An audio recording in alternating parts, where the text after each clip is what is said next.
Tikko Latvijas Kristīgajā raidījumā pēc 7 dienām dzirdēju, kā tēlvalsts Albergs runā par Izraēlu. Viņš pieminēja par to, lai mēs nesteidzamies atzīt sevi par taisnākiem nekā Izraēlas tautas cilvēkus.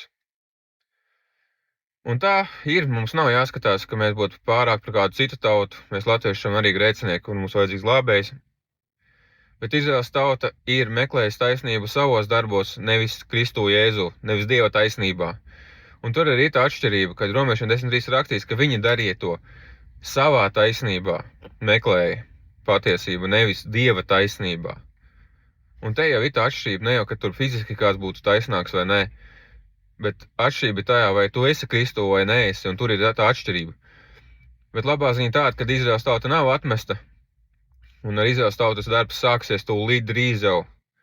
Dievs sāks darbu, atjaunos Izraēlas tautu tādā veidā, kā viņš to vienmēr ir gribējis, un mēs tiksim pieplūcināti Izraēlas tautai.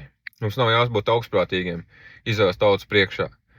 Bet, ko es gribēju pieminēt, tas, ka tā taisnība ir Kristu Jēzu, nevis fiziskajā taisnībā. Un Izraēlas tauta, kā Romiešiem 10.3 rakstīts, meklēja savu taisnību, nevis Dieva taisnību. Un te ir tā atšķirība.